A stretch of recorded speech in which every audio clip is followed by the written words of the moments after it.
I love the concept of making a picture in which the ideas of civilization are totally ersatz, where civilization is a thin veneer of pleasantries atop of what's the genuine nature of human existence, which is, to be Hobbesian about it, nasty, brutish, and short. That's cinema, baby. No, Mr. Wilson. I don't have to take that kind of talk from anyone. That's right, you don't. How about going outside and trying to kick me around?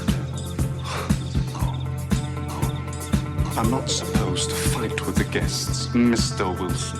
I'm not a guest tonight, you yellow bastard. I happen to be an intruder. Welcome back to The Good, the Pod, and the Ugly, a film podcast where we pair films to get a better understanding of a filmmaker's filmography. Ken's still sick, so I'm still butchering the opening. This is Tom. This is Ken. This is Ryan. And we're joined this week by a very polite guest who's not going to speak this entire episode because it says if you can't say anything nice, don't say anything at all. Shannon, would you nod? Yeah. Hi, guys. Hey, Shannon. Of course, we hope that you will loudly and boisterously proclaim your opinions on this movie, Shannon, despite Thomas's At your request, scolding. Okay, I will. But at the appropriate time. Right. We're not at reactions, gents. Okay. Yeah, I have notes. So this is season 16. We are covering the films of James Gray. This is number 6 of 8. The catch to this season is neither Thomas nor I have ever seen a single James Gray film until we started this season. And now we are almost experts. Yeah, 3/4 of the way in to having seen all of his films, I believe. 6 over 8, yeah. Yeah, it's been a bummer and a whispery ride so far. In a good way so far. Well, Lost City of Zzz has been paired with the previous week's movie, We Own the Night. Woo! Both films have a few things in common that I just want to get out there before we move on. They both have men with bangs. They both have boobs. They both are period pieces. Neither star Dominic Lombazardio. Herc. Aw. Yeah. Sorely missed. I guess he did Miami Vice instead, but we also established that the Russian MMA fighter from last episode was also in Miami Vice, right? Yeah. Ryan? Yeah. So I don't know why Herc couldn't have been at least in We Own the Night. But anyway, Alina Solivi, the actress, who's the wife fur trader in the last movie, comes back in this movie as the psychic in the trenches. I don't know if you recognized her. Yeah. Okay. And she's also going to be next on our final ep, actually, or our final pairing, the final ep. She's in The Immigrant. Okay. So Interesting. She'll be in half of his films. Wow. Oh, and the place, and it's in somewhere where there's like an abundance of guns, our hero walks into the dark. Mm-hmm. Okay, that's not very good. Brad Pitt was involved in the development of both films. There's two brothers, one of them joins their dad in his career. There's hospital in both, but the hospital last week, and then just plain hospital this one because it's British. There's a protagonist who gets his photo taken. There's award ceremonies and live music performances. Ooh, wow. And the filming of both stunt accidents occurred that stayed in the film. So the horses in the beginning of this film, that was not intended. Those horses were not supposed to fall. Oh. Yeah. Hey, and both our hero eats fish. Our hero gets blood on their face. Hey, they both meet an evil businessman who's in the import-export business. Events have occurred that by the hero's father that leads the son to have to change their career. There's a hunt with dogs. Someone puts a bag over their head, and the protagonist is forced by antagonists to drink something they'd rather not drink. That's quite the list. Yeah. Well done. Yeah, I didn't have any bits this week, so I just focused on that. Lost City of Zzz 2016. The only other film we've covered this year would be Sully. Cage had 5 movies, and I don't think we covered Resident Evil, the final chapter. So just Sully. Just Sully. Anyhow, before he actually made this film, they're asking him what attracted him to the book. because Brad Pitt immediately picked up the rights and then asked James Gray to make the adaptation.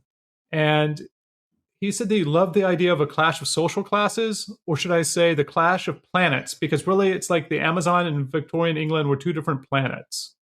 I love the concept of making a picture in which the ideas of civilization are totally ersatz, where civilization is a thin veneer of pleasantries atop of what's the genuine nature of human existence, which is, to be Hobbesian about it, nasty, brutish, and short.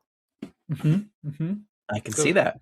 He also said around the time of the movie's release that he would have never considered himself to make this movie. It was only when Brad Pitt called him and said, I'm sending you this book, you should consider writing it, that he actually considered taking it on. But he said otherwise this type of material would have never been something he would have thought of doing by himself.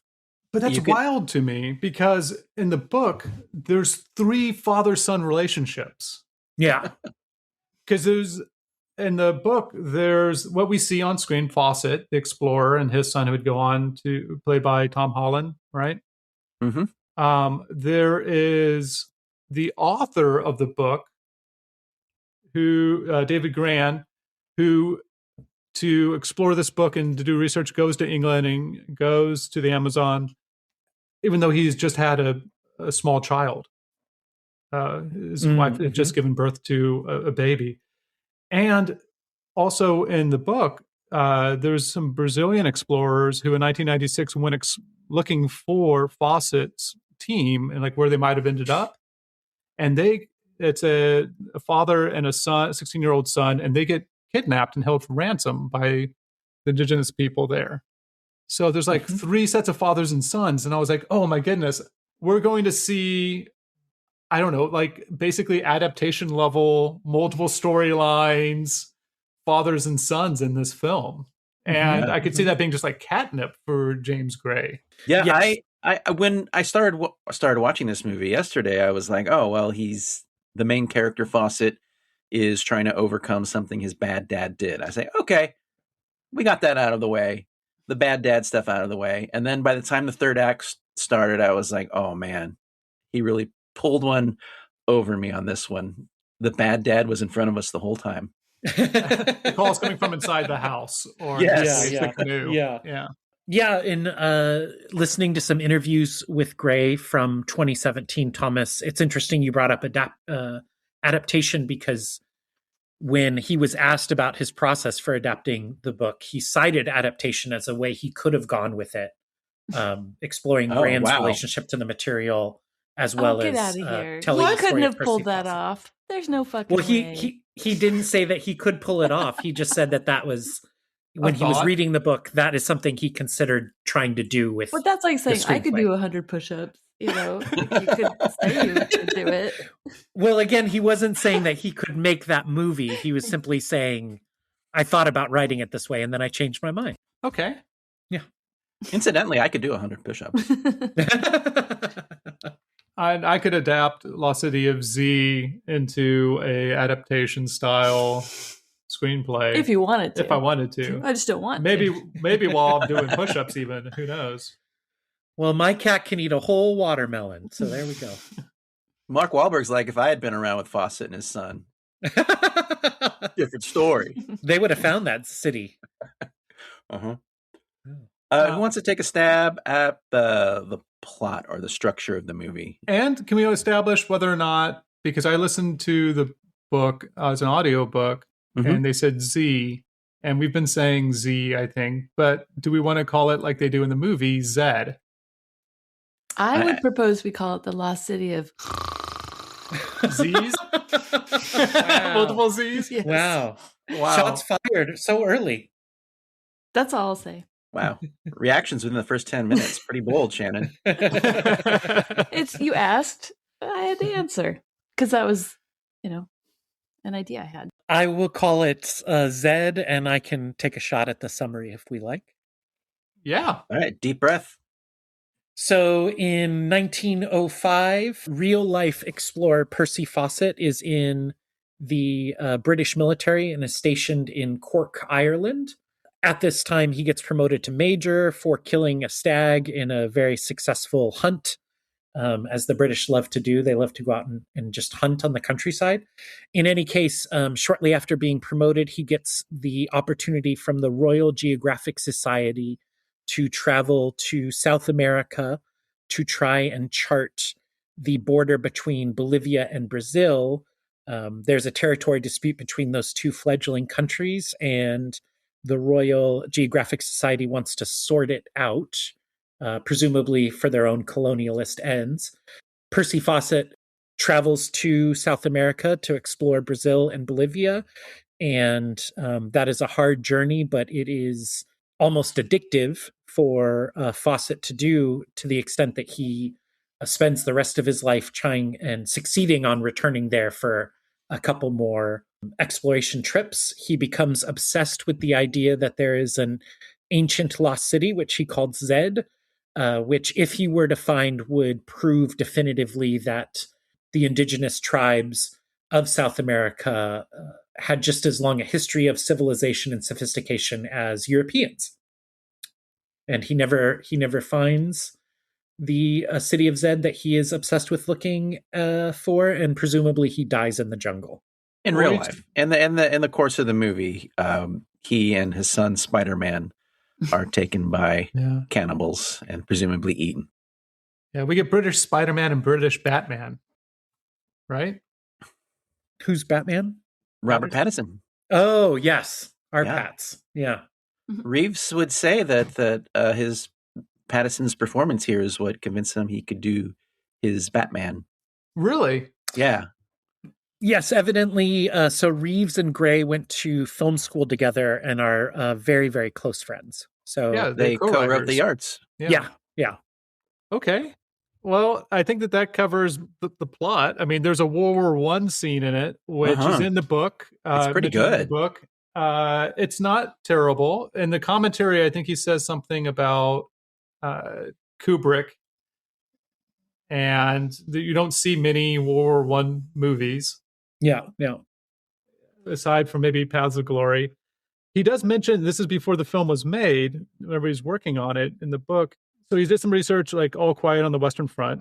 But what I came across in the research was better than anything I had seen in the movies, and put that in the script. For instance, the idea that they would have the Indian cavalry ride their horses out of the trenches and then would fit gas masks on the horses, which the Germans would then set on fire. I had never seen that in a movie, although maybe Spielberg would do it in War Horse. Ooh. Did not happen in War Horse, did not happen in this movie. Yeah. It seems like War Horse would be the perfect vehicle for horses with gas masks coming. Yeah, absolutely. Just, I haven't seen it, but the title. Oh, I have a copy. Actually, that copy is willed to Jack. That is in the papers for Jack. Is it his favorite? It is. My fellow Gen Zedder. Yeah. Okay. In the book, there's anacondas and maggots in people's skin that he tries to, like, one of the explorers tries to, despite everybody saying not to do it, tries to kill the maggots, and the maggots die and they start to rot in his skin. And there's electric eels.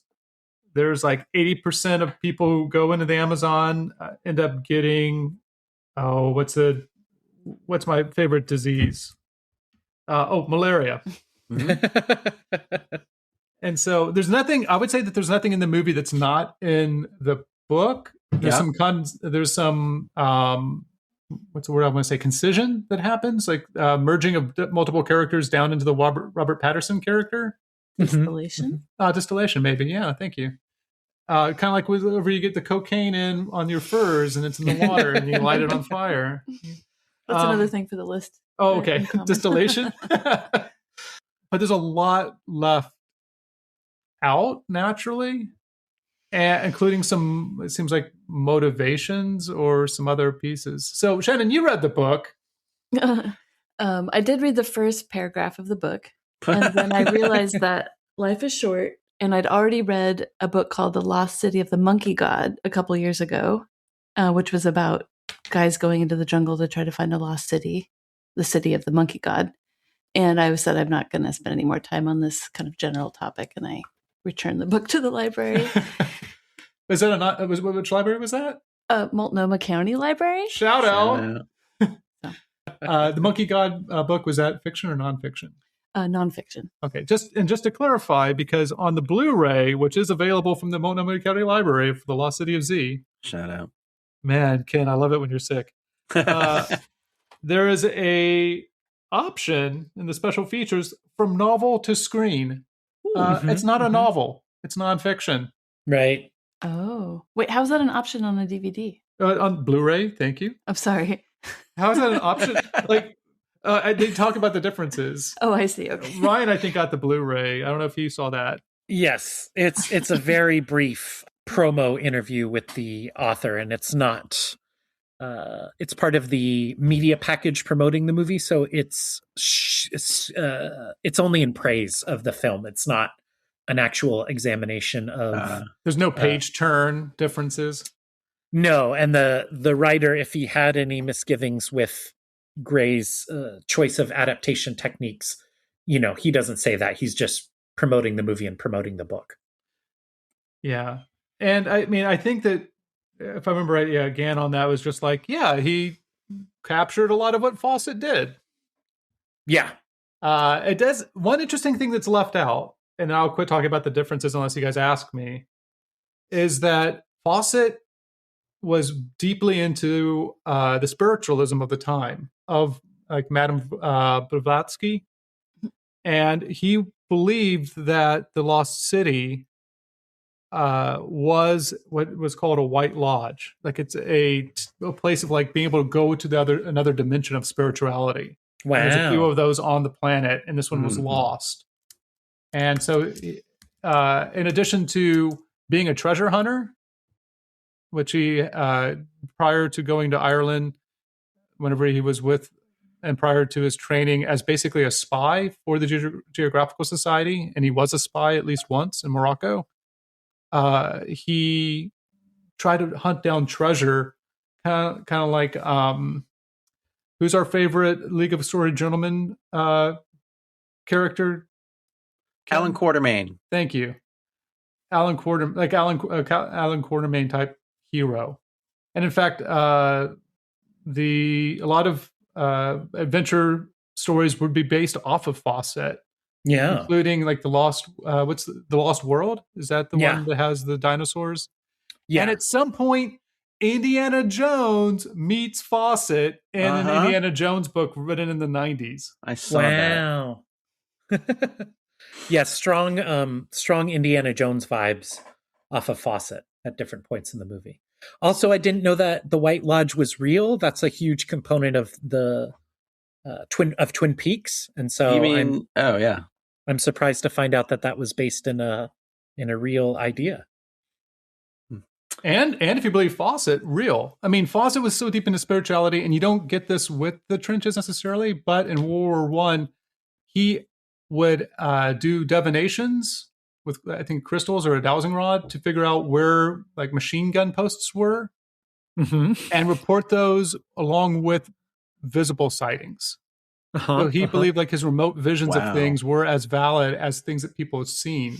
Why wasn't that an episode of Blackadder Goes Forth, the 4th season of Blackadder? They could have met up with Fawcett and did the divination thing. Missed opportunity, Brits. Yeah. I also, this was just a snippet, so if anybody who knows more about the book wants to chime in, along with this spiritualism route, my understanding is that when Percy Fawcett returned to the Amazon for the last time with his son, he intended to find the city of Zzz and then establish his son as a sort of godhead for the local indigenous populations to worship. And he thought that would be how he and his son would be able to settle there permanently and become sort of masters of these. He might have gotten the head part right. Yeah. Yeah, that's not part of the book. The book has a lot of ecological stuff in it as well, as far as not just the rubber plantations, but now so much of it's deracinated. Like there's just no more forest there, deforested. Right. That it's a completely different world than whenever Fawcett went. Because all that's been taken away to grow soybeans instead. But that final trip, they didn't have money for it. his son was in Hollywood trying to become an actor. Okay. Along with his best friend, which we don't get in the movie. And Fawcett was completely broke. Like the thing that comes across more in the book than I would say in the movie, but maybe I'm just biased from the book, it had me calibrated wrong, is that, I mean, the subtitle of the book is A Tale of Deadly Obsession in the Amazon. And the idea of him being an obsessed explorer seemed much stronger in the book, along with the question of like, why do people do this? Like, why do people have this urge to be explorers, to go into the wilderness? Wow. But that last voyage, he had no money for it. He was so broke that he couldn't afford to pay his explorer dues. Wow. And so they had to like give him, like, make accommodations so that he wouldn't lose his medal that they give him in the movie, I think. That's also a real thing that they gave him in real life, like a lifetime achievement. He couldn't afford those dues. Jeez. Eventually, the newspapers in the States helped finance it, which I think is in the movie. It is. And he would have dispatches. So he got sponsored eventually at the end to be able to have that final trip. But they were so broke. Yeah. And if you haven't seen the movie, basically he and his son at the end of the movie, they're dressed like NASCAR drivers with patches of different brands all over them when they're in the jungle. It's pretty cool. They're live streaming a lot of it for all their followers. Thomas, I find that fascinating. I don't want to get to reactions, but some of the stuff that you're saying was in the book and even in the subtitle of the book that was missing from the movie goes to a lot of my problems with the movie and kind of what I wanted. I guess my only experience is The Mountains of the Moon, the Raffleson film about Sir Richard Francis Burton and the headwaters of the Nile, which I thought was, by the end of the movie, it's like the movie Sorcerer, where people just kind of go a little crazy. And I guess that was my expectation going in, and it's not that. The movie, anyway. So did you watch any of the movie, Shannon? Or... Yeah, I watched the first 40 minutes, and then I fast-forwarded 40 minutes, watched 5 minutes, and then I fast-forwarded 20 to 30 minutes, watched 5 minutes, and then I gave up. Whoa. I just really did not like it. It moved at a glacial pace, and I wasn't finding it very, very similar to how I watched The Whale for this podcast initially. But The Whale was like 90 minutes. Yeah. If you did that, you would have been through The Whale. So I'm only going to comment on what I saw, unlike you, Ryan. I think. Whoa. Oh. Well, I guess I'm going to comment. Yeah, I know. No, I mean, I didn't want to watch more based on what I saw, which is probably what you were saying. Right? I mean, it is a breezy 2 hours and 20 minutes, I think. I was surprised at how much time they spent at the beginning of the movie without there being any jungle, because I thought we were going to be just right there in the jungle from the beginning. But instead we were in England. Yeah, I mean, there's a lot of shoe leather, it seems like, to establish that to give him a motivation aside from the mysterious obsession, which he may or may not have in the film. And that is that his dad, I'm trying to remember how they were very British about it when they talked about it at the party. They said, your dad was a drinker, so risk years of your life in a treacherous jungle and you can get a shiny medal. This is what they said. He's been unfortunate in his choice of ancestors. Yes, one of the greatest lines I've ever heard. And then really that good becomes extrapolated by what you said, where his dad was a drinker. Yeah. And a gambler, I think. Yeah.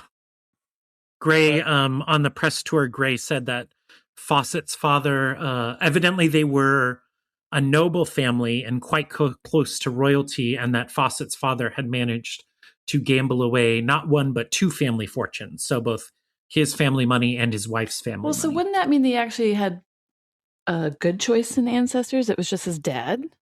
The rest of them seem to have, I guess, been pretty posh. You know what? You've changed my opinion on this film. This isn't at all explored in the movie, but, you know, this was a period in British nobility where so noble people in Britain through this period thought that it was offensive and insulting to work for a living. So you had all of the noble families pissing away whatever money they had left, living this gentlemanly lifestyle. And if your family couldn't hack it, if you pissed away all your money and were left with just a title, then you were a cautionary tale and were shunned from polite society because everybody was so desperately trying to hold on to the family wealth and noble titles that they had had in the 17 and 1800s. Yeah, I would say the opening as well, which is confusing for me at some level, is that they show like a very, it seems like idyllic family life, right? Like he gets along very well with his spouse. It seems like they're like, he's just gotten recognition. It seems like.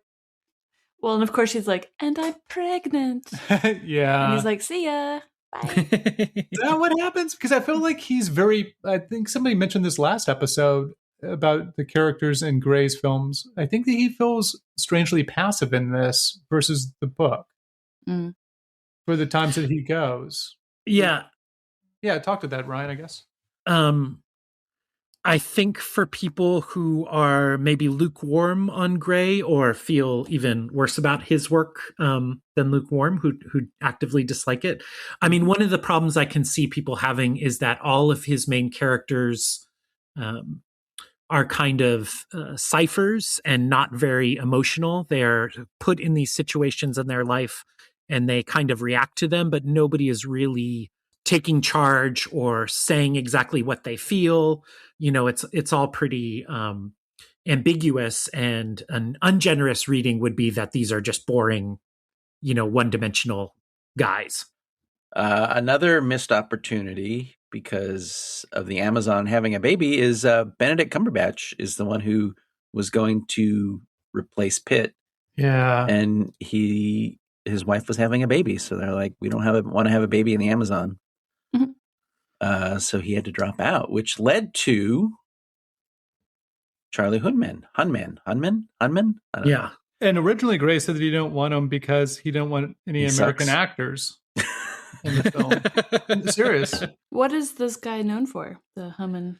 Sons of Anarchy. Yeah, he was the star of Sons of Anarchy. Oh, okay. And who was the guy, his aide de camp? Robert Pattinson. Pattinson. What? Yeah. Ew. Ew. He looks awful. He was so good. Beard. I had no idea that it was him. Really? He does look really bad with his beard. Oh, yeah. I had no idea. No, he's such at this era of Pattinson, he's such an ace at just stealing movies. Wow. Particularly when the person he's going against. Oh, well, my note about him was the other guy is without charisma or character, glasses and beard doing all the work. Oh, so I didn't feel like, I was just like, who is this blob? That's so funny. Whoa. I also only watched 40 minutes. Yeah, you probably just saw him on the train and then not the train, the steamer. And the train. And because there's the steamer, and then he actually plays T. Lawrence in that Herzog movie. Patterson does.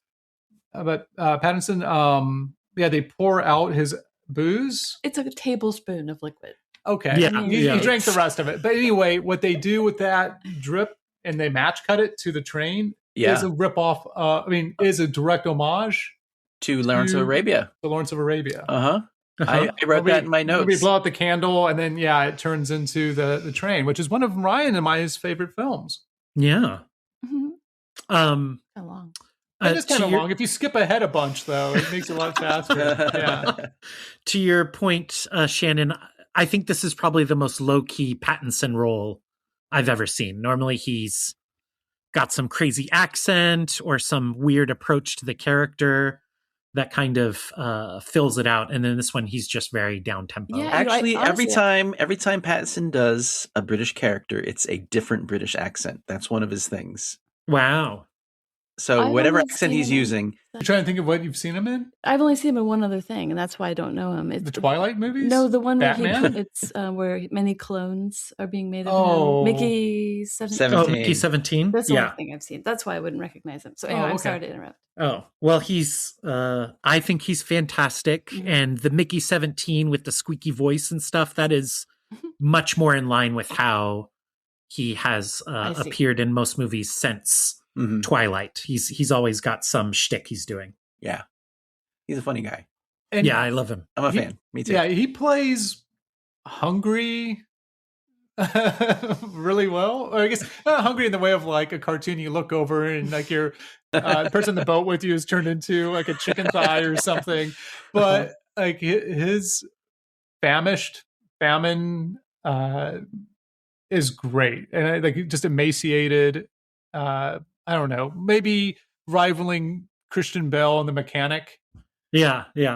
Just he looks so skull and bones, which is how they apparently came out of almost all these journeys. But when he's in the boat and he shoots the dude and he just exerts no effort because he has no effort to exert is phenomenal. Yeah. To your point, Thomas, Gray said that a lot of the scenes of him and Hunnam hanging out on the raft were shot without the actors' knowledge. He just kept the cameras rolling while they were setting up for other shots. And so a lot of their sort of blank fatigue is actually just the actors being miserable on that fucking raft. Oh. And having no idea that they were being filmed for part of the Excellent the film. Yeah. Yeah, because they did shoot a lot of this on location, which helps. Yes, it was 20 days on set in Ireland where they did all of the British stuff, and then 40 days in the jungle. Wow, it's biblical. Yeah. And it was very, I think by this point we've talked enough about it, but James Gray is not so low-key obsessed with Francis Ford Coppola. Oh. And he asked Coppola for advice after, based on the Apocalypse Now viewing. He watched Heart of Darkness a bunch, hoping to avoid the pratfalls of Coppola's journey and descent into madness while making Apocalypse Now. And like Coppola, he brought his family to Colombia for the making of the film. They stayed in a nearby city, which is a little bit ironic just because this film, I think, falls into a long line of movies made by people like Nolan and Spielberg where the subtext is kind of directors feeling bad about leaving their families to go make these movies and then neglecting their children because they are gone, chasing their obsessions. So Reeves pointed that detail out to Gray, and Gray got a kick out of that because he said, well, I brought my family on this one. I wasn't neglecting anybody, Yeah, I think one of my notes was this could have been an early Eastwood movie just because he's a dad who's always gone. And that was one of the constant themes we talked about for Eastwood. And Eastwood does also have that low-key director style, too. I could very much see him making this movie. Or a movie in the African savannah. Yeah, yeah. Perhaps where he's trying to shoot a movie while hunting elephants. Guys, no. No, we're not talking White Hunter Black Heart. Are we ready for reactions? I mean, we've talked about it surprisingly for as long as this film is, there's not a lot in it, potentially. That sounds maybe like a reaction, but I think we've covered, like, he goes to the jungle, he comes back, he goes to the jungle, he comes back, he goes to the jungle, he doesn't come back. Yeah. Yeah, it's like a sports movie where you have the 3 boxing matches or the 3 sports games, and the third one's the big climax. Yeah. Yeah, I think that's an interesting comparison. Like the first one's successful, second one not so much, and the third one's like, this is it, guys. For the championship, Mighty Ducks. Go Ducks. But then it ends like one of those depressing 70s movie where Sons of Anarchy and Spider-Man get eaten. Well, I think the ending is interestingly, left ambiguous, but them getting eaten is certainly one of the potential outcomes of that final scene. Yes. Yeah, I thought they might have. I was expecting them in that last scene to take hallucinogens like ayahuasca or something and have a trip, and that would be the end of the film. As we don't know what happened to them because they don't know what happened to them. Well, they did give them something to drink. Yeah, I thought that was a hallucinogen that they were given, and then. Yeah, their bodies are carried up into the forest. And the only hint we have as to what happens is the chief of the tribe, speaking of Fawcett's character, of Hunnam's character, says his soul, he is not like them and he is not like us. We must find a place for his soul to rest. So presumably they kill him and bury him somewhere, but he could be taken to a third place, whether it's the city of Zed or somewhere else. At the end, we have the potential widower, right, who doesn't believe her husband's dead. But yes, isn't there the compass as well, or whatever that is? Yes. Place? So before Fawcett goes on his final excursion, he gives the head of the Royal Geographical Society, or rather, he's talking to the head of the Royal Geographical Society. Early in the film, the RGS had given him a compass to take on his explorations. He says to the head of the RGS, I'm going to take this compass with me, and you will know that I have reached the lost city of Zed because I will send this compass back to you. And that will be your clue that I did make it and everything is fine and I was right. And his widower in the film, I understand this is not anything like what happened in reality, but in the film, the widower has been given that compass and gives it back to the head of the RGS, again, leaving open the possibility that the tribe that imprisoned him and his son did somehow take him to his destination. But when they open up the compass, punch card falls out for cannibal sub sandwiches with punches on it.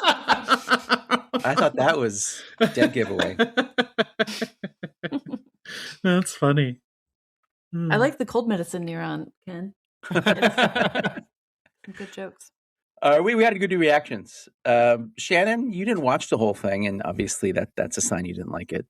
Yeah, I mean, I normally wouldn't wuss out and watching a movie that I'm watching for something I'm going to discuss the next day. I really just found it that boring. Yeah.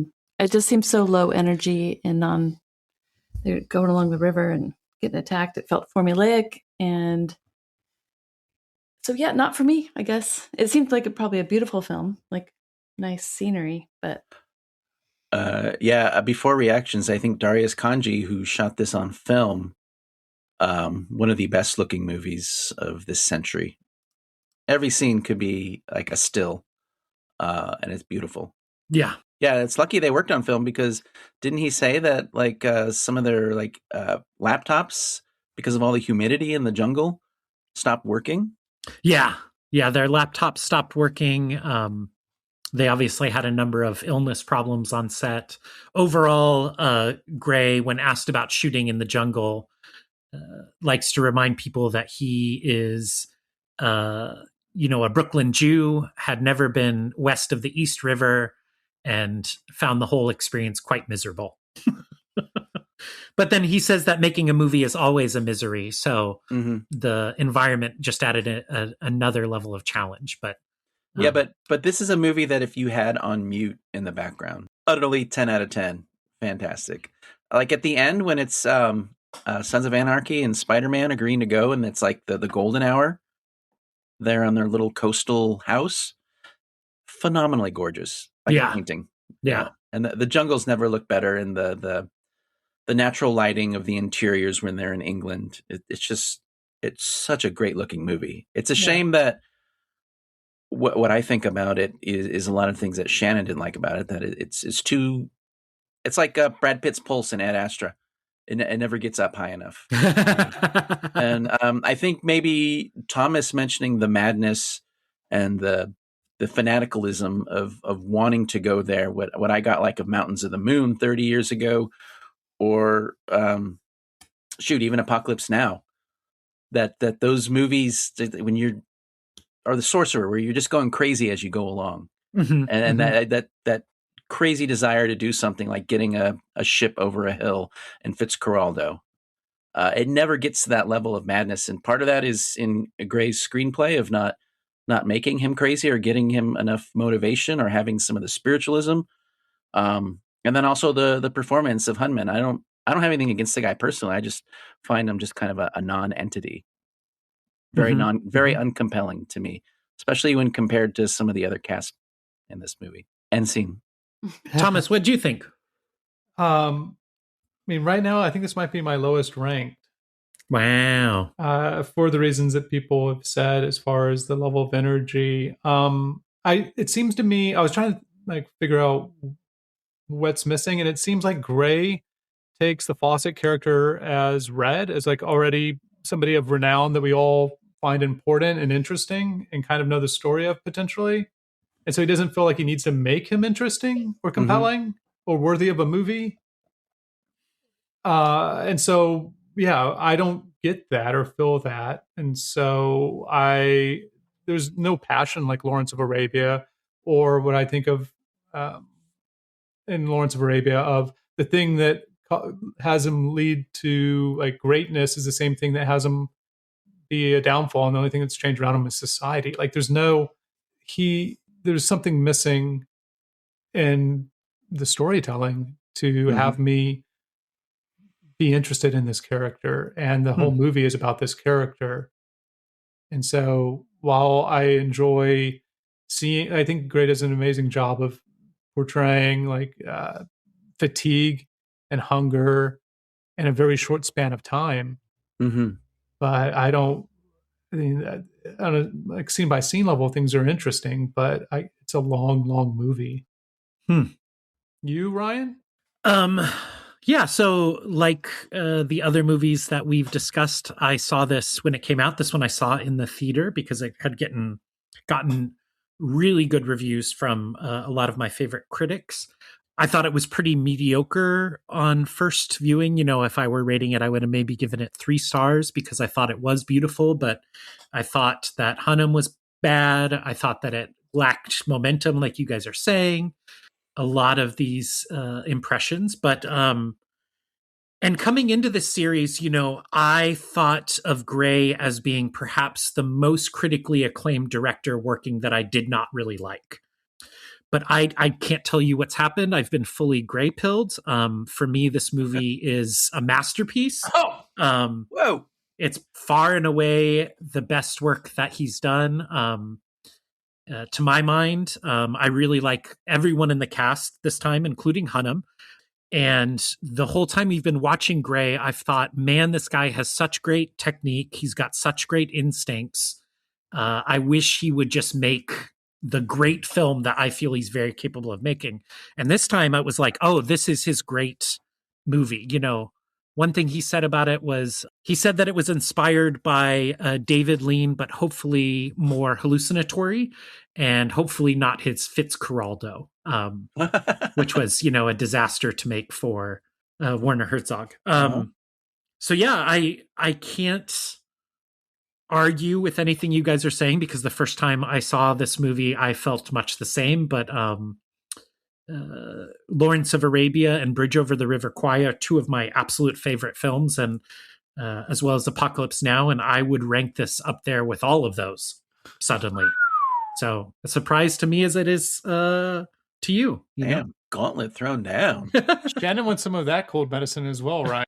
No, Ryan, I'm just thinking you're like the most charming person that I really disagree with all your opinions. I mean, I could even see, I know that they didn't go the adaptation route, and I know that Gray's doesn't do what maybe for shorthand we'll call postmodern, but I could see like an ending being successful as well, where there's like a Walker ending where it's temporality like fades all of a sudden, and like we have the ecological destruction, or we have people going to look for them. Like it just, the ending of at no point did I feel like what this dude was doing was important to him or to the world.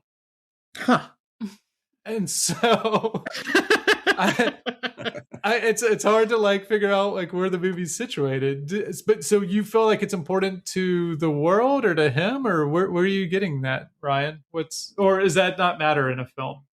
I mean, I think they did a good job of establishing within it should be said, I think, that this is a $30 million movie that is attempting to do a great epic, you know, recent movies like The Brutalist and The Testament of Anne Lee have taken the same approach, where they are fairly low budget indie films that are trying to be, you know, American epics that comparison point to movies that in the 50s or 60s would have cost, you know, hundreds of millions of dollars in modern money. So I think that they had to downplay some elements of the story, but I did believe that through his first lecture at the Royal Geographic Society, and then the talk of the press at the end, that they made it clear that this was Fawcett's adventures were followed in throughout the Western world, throughout the white world, and they considered his work very exciting. And for me, I think with Hunnam, and to Shannon's point about Pattinson, I mean, I think there's a bit of the British staid, emotional reserve that these characters are really leaning on, where it's very un-British to share your feelings too explicitly. But I did buy Fawcett's obsession as played by Hunnam, and to me, the whole thing, unlike Lawrence of Arabia, unlike Bridge Over the River Kwai, perhaps more like Lawrence of Arabia, I think of this as like a slowly unfurling grand tragedy. To Ken's point about the bad dad being the one we were with all along, I think Gray spends a lot of time with his family to point out that, like, he is ruining their lives. The whole family's lives are awful because he can't shake this obsession, and his wife can't tell him to just cut the shit and come home, And at the end of the movie, she disappears into a metaphorical jungle as well. So all of their fates are sort of tied with his, and they're all lost.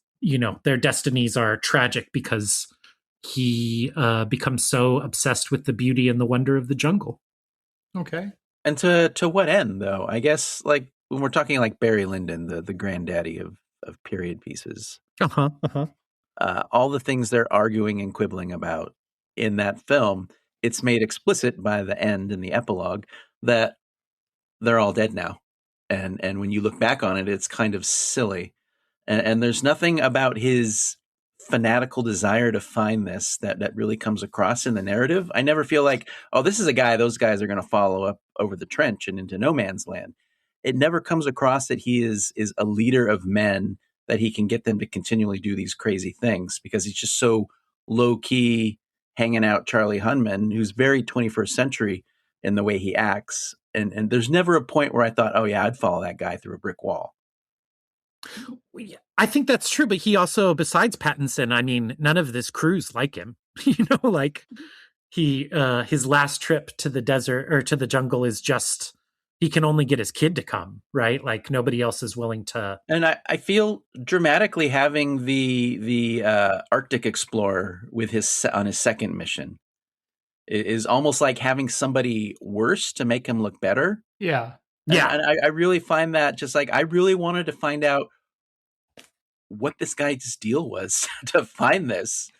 Because I think to the modern eye, and what the movie never really gets into, is like they have found through, like, they call it LIDAR, like that there may have been a city with viaducts and roads not far from where he was looking. And that's like a complete 21st century thing. And it almost makes his fanaticism of getting his own child killed seem even more tragic. But the movie never gets there for me. It gets there in theory, but not in practice. I thought, and I was surprised to find that I thought Tom Holland was really, really good. I think he's a fine Spider-Man, but I never would have considered him a good actor. But before the second trip, Holland confronts his dad and yells at him for leaving the family. And I guess it's actually before he goes off to World War I. Holland angrily confronts his dad and yells at him for leaving the family and for abandoning them over and over again. Hunnam gets so upset that he slaps the kid, and that's the last time they see each other for several years. So Holland's turn from being pissed off at his dad for all these things, and then all of a sudden Hunnam returns from the war and his kid is like, yeah, let's go do this. I'm with you 100%. I thought that, for me, and it was very subtle, but for me that conveyed the tragedy of the situation, is that the kid was right when he was really pissed off at his dad. Mm-hmm. And now he just wants to be close to his father above else. So he's going to go off and do this insane thing and eventually probably die living out his dad's dream and not his own. Hmm. Yeah, but that takes a lot of squinting at the movie to see that. It is. I totally acknowledge that this is a very subtle movie, and much more so than the Lean movies, or certainly than Apocalypse Now. So I can't say exactly why it worked for me, but it did. Loving this film as much as it did, I also kind of figured out what I think Gray's problem as a director is, in the sense that he is very critically acclaimed and he does keep getting these really well-renowned actors to be in his movies, despite not making any money at the box office, not receiving any awards attention.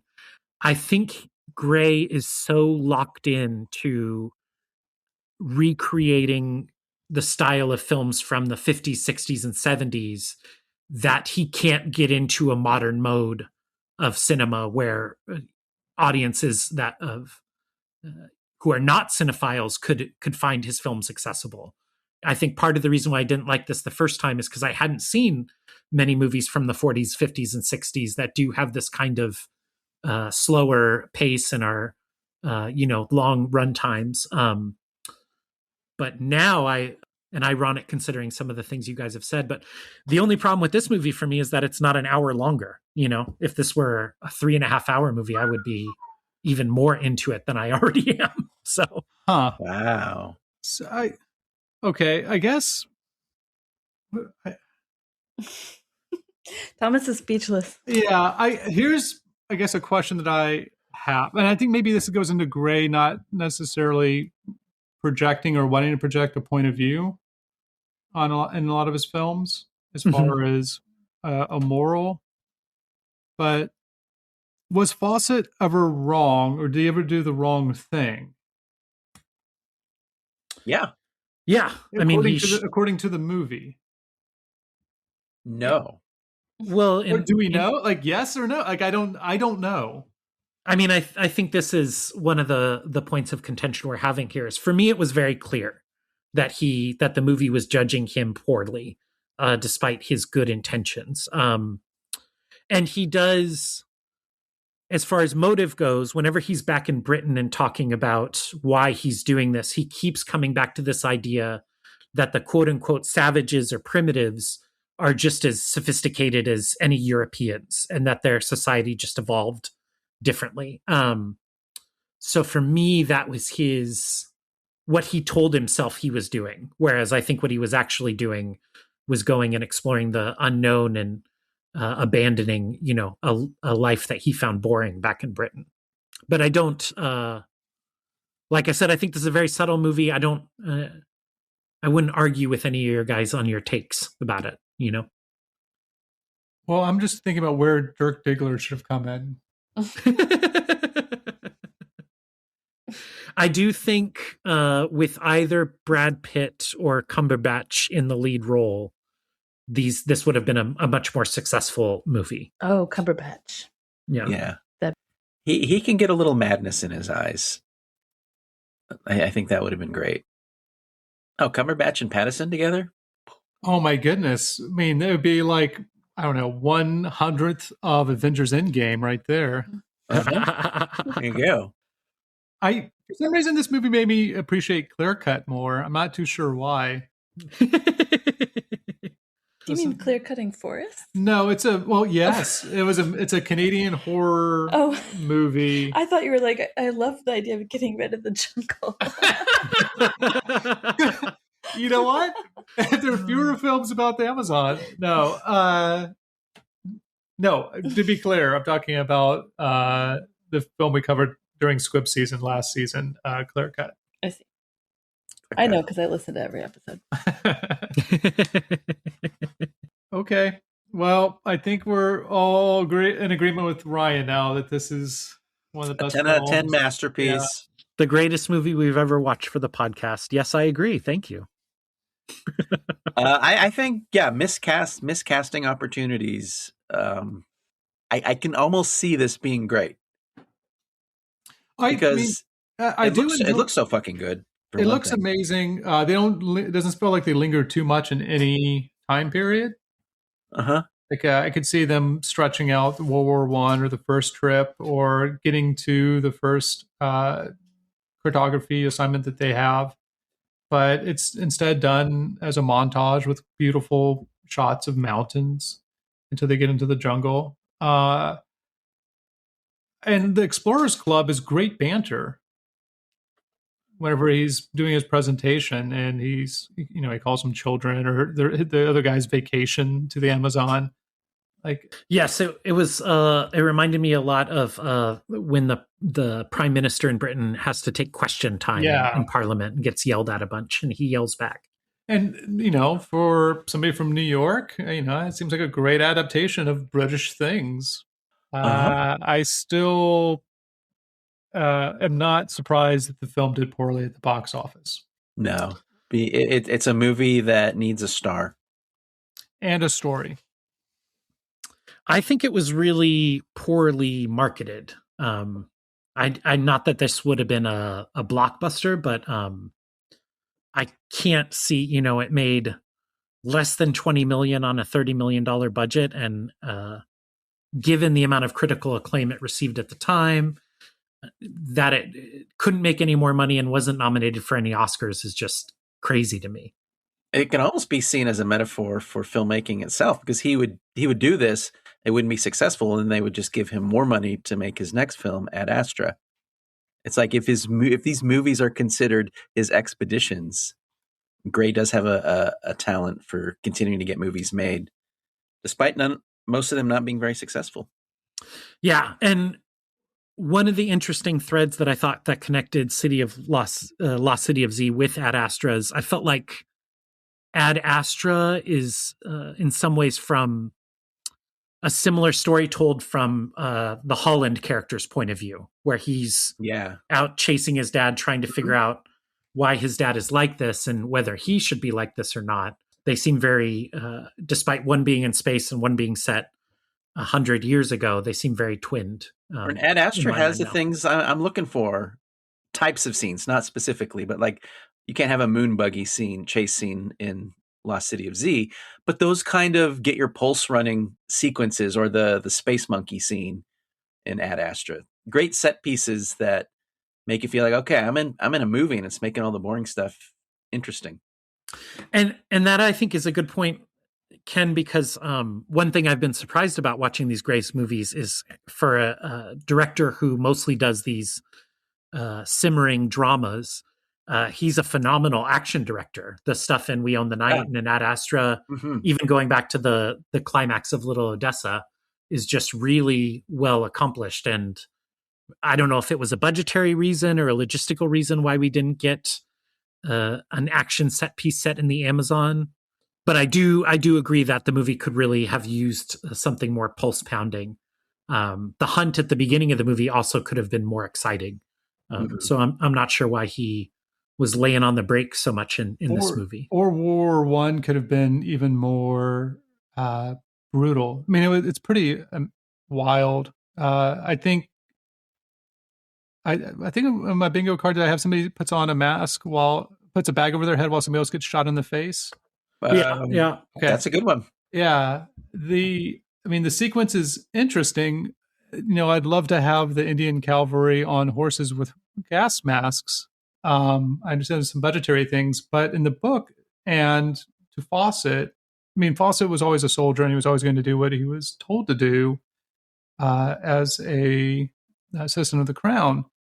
But he really felt disillusioned by World War One, and the charge that I think they're trying to depict there was absolutely insane. Like a lot of late war charges where they're like, yeah, just go over the hill, go up out of the trenches, past all those machine guns, and take some territory. And there was no getting past those machine guns. Right. It was a suicidal mission to start. And I'm not sure that like his speech fully captures that, or is, you know what? I have an idea. Ryan, would you go ahead and call up Charlie Kaufman to write some voiceover for this? And we'll just get Fawcett's internal dialogue, like his thought throughout. I mean, maybe that is a missing component as far as Hunnam's, fairly subtle or, arguably blank portrayal of this character is Brad Pitt's character would have been quite the same probably in Ad Astra had they not added that narration. I also think it's interesting. We didn't figure out, because I don't think Gray has really talked about it, but who of the producers who recut Ad Astra, who added the dialogue or the monologuing and added Liv Tyler, because Pitt and Plan B produced this one too. So presumably if it was Plan B that wanted the changes, they would have asked for changes on this one and not worked with him again on Ad Astra. It's fascinating that Pitt, obviously, there's something he really loves about James Gray's work, because he bankrolled 2 movies in a row, and he was supposed to star in both of them. You know, he's never bankrolled. He was supposed to be in a movie for Aronofsky and has never bankrolled an Aronofsky picture. Mm-hmm. So I would love to hear Brad Pitt talk about James Gray, I guess. That would be a great guest for our season finale. Stay tuned. In a couple of weeks, we might have Brad Pitt. I'll get on the phone. I'll see if I can make something happen. I'll contact Sir Chris and see if he's got any connections to. We might have to do something about that lawsuit of the temporal pincer movement. Yeah. We'll have to I guess squish negotiating power. Yeah. He can have maybe the turnstile TM. Okay. Shannon, thank you for guesting. Was there anything final you wanted to say about Gray or these films? I don't think I'm a fan personally of James Gray, but I appreciate the invitation to join and discuss these films with you. Thank you, Shannon. Yeah. It's been a pleasure. Yeah. Thank you. Yeah. And I'm glad that you didn't we're not fully wrapped, but we should be soon. Like, we didn't have to cut a bunch of your rants out like we did for the Terminator episode. So I'm sorry again about that. Shannon, I do appreciate your reinforcing the precedent that if a movie really sucks, sometimes you simply don't have to watch it for the podcast. And I think it's probably worth giving it a good shot. Yeah. But especially if you have comments and opinions about it. Yeah. I watched just as much of The Whale. Well, no, I didn't watch the first 45 minutes. My God. But I did watch probably a total of a half an hour of it. So, which, just by proportionality, that's like a third of it. Yeah. And I skipped around. I saw most of the major, the crucial scenes. Okay. On my first viewing, that when we went back to it, we are not relitigating The Whale. Sorry, yeah, let's not go back to fair. The Whale is great. I would watch it again. Even though I'm off Aronofsky now with this AI bullshit that he's garbage fire of a movie. Oh my God, man! Talk about a guy I really like just shit in the bed. It was interesting. In one of the interviews I listened to with Gray from 2017, so way before our current AI morass, he talked about how, and he said in 100 or 200 years, which in hindsight is hilarious, but in 2017 he said in 100 or 200 years, filmmaking will be somebody opening their laptop and telling the computer what kind of movie they want to see, and then the AI generating that for them. And so that was his great fear for what would happen a century from now. Wouldn't it just a bunch of people be saying, like, I just want to watch some fart jokes? I mean, that is what's happening so far. The biggest bring up an Adam Sandler movie, wouldn't it? The biggest hit single generated by AI in music is a faux 60s soul song called, and it sounds like Motown, and they're just singing about sweaty balls, and it's a big hit. So sweaty balls. Yep. Wow. Well, the movie we just talked about was pretty depressing, and now I'm even more depressed. Thanks, Ryan. Well, next week, at least we get Two Lovers, Shannon's favorite film of Gray's, and The Immigrant. And that'll be it. That's it. And then we'll be done with Gray. On to the next season. Woo! Woo! So, and like Ken teased, we may or may not have Brad Pitt on the next episode. For legal reasons, we can't say, and he might show up at the very end, so you have to listen closely. You know what that makes us together? All right, bye, guys. Together, that makes us Flash Gorgeous. Bye. Flash Gorgeous. I'm not talking at you. I'm talking to you. Flash Gorgeous. I don't want to hear about you. I want to hear from you. It's 10-4. 10-4, buddies. Destroy. Kill all hippies. I don't hate it. I just don't know why you're straight from the formula. You bastards! In case you don't know it, Bob, I'm an artist! And I must reflect that in my rhyme.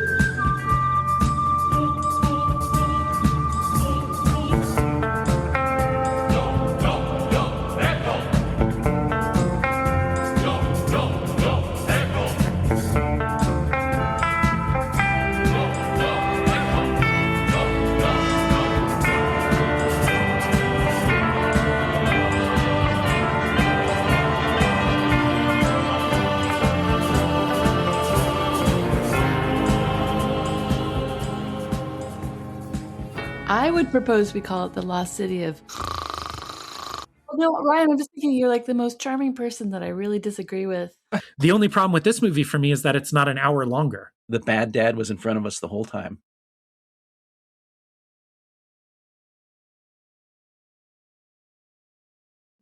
What's my favorite disease?